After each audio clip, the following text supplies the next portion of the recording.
ഇന്ന് സുഭാഷിതങ്ങൾ 19-ാം അധ്യായത്തിലെ കുറച്ച് വചനഭാഗങ്ങൾ ശ്രവിക്കാം.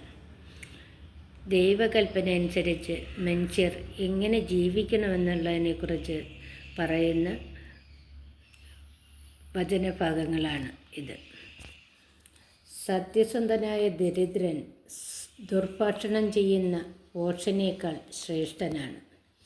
വിജ്ഞാനരഹിതമായ ഉത്സാഹം ശ്രേയസ്കരമല്ല. തിടുക്കം കൂട്ടുന്നവന് വഴി തെറ്റുന്നു. സ്വന്തം ഭോഷത്വമാണ് നാശത്തിലെത്തിക്കുന്നത്. എന്നിട്ടും ഹൃദയം കർത്താവിനെതിരെ കോപം കൊണ്ട് ജ്വലിക്കുന്നു. സമ്പത്ത് അനേകം പുതിയ സ്നേഹിതരെ നേടുന്നു. ദാരിദ്ര്യം ഉള്ള സ്നേഹിതരെ പോലും അകറ്റുന്നു. കള്ളസാക്ഷി ശിക്ഷിക്കപ്പെടാതിരിക്കുകയില്ല. കള്ളം പറയുന്നവൻ രക്ഷപ്പെടുകയില്ല. ഉദാരമനസ്കൻ്റെ പ്രീതി നേടാൻ പലരും ശ്രമിക്കുന്നു. സമ്മാനങ്ങൾ കൊടുക്കുന്നവനെ എല്ലാവരും സ്നേഹിതരാണ്. സഹോദരർ പോലും ദരിദ്രനെ വെറുക്കുന്നു.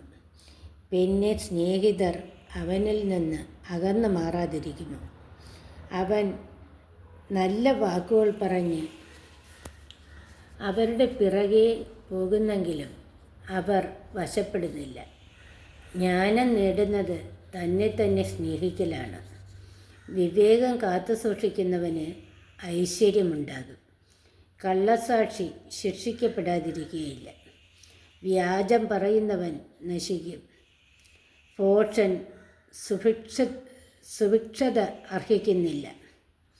പ്രഭുക്കന്മാരെ ഭരിക്കാൻ അടിമയ്ക്ക് അത്ര പോലും അർഹതയില്ല. സൽബുദ്ധി ക്ഷിപ്രകോപത്തെ നിയന്ത്രിക്കും. തെറ്റ് പൊറുക്കുന്നത് അവന് ഭൂഷണം. രാജാവിൻ്റെ കോപം സിംഹഗർജനം പോലെയാണ്. അവൻ്റെ പ്രീതിയാവട്ടെ പുൽക്കൊടിയിലെ മഞ്ഞുതുള്ളി പോലെയും. ഭോഷനായ പുത്രൻ പിതാവിനെ നശിപ്പിക്കുന്നു. ഭാര്യയുടെ കലഹം തുടർച്ചയായ ചാറ്റൽ മഴ പോലെയാണ്. വീടും സമ്പത്തും പിതാക്കന്മാരിൽ നിന്ന് അവകാശമായി കിട്ടുന്നു. വിവേകവതിയായ ഭാര്യയാവട്ടെ കർത്താവിൻ്റെ ദാനമാണ്. അലസത ഒരുവനെ ഗാഢനിദ്രയിലാഴ്ത്തുന്നു. മടിയന് പട്ടിണി കിടക്കേണ്ടി വരും.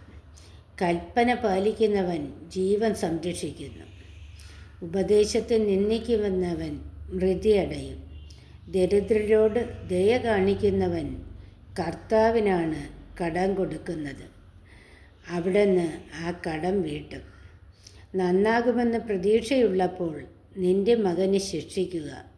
അവൻ നശിച്ചു പൊയ്ക്കൊള്ളട്ടെ എന്ന് കരുതരുത്. കഠിനമായി കോപിക്കുന്നവൻ പിഴ ഒടുക്കേണ്ടി വരും. കോപശീലനെ രക്ഷിക്കാൻ നോക്കിയാൽ അത് ആവർത്തിക്കേണ്ടി വരും. ഉപദേശം കേൾക്കുകയും പ്രബോധനം അംഗീകരിക്കുകയും ചെയ്യുക. നീ ജ്ഞാനിയാകും. ആമേൻ.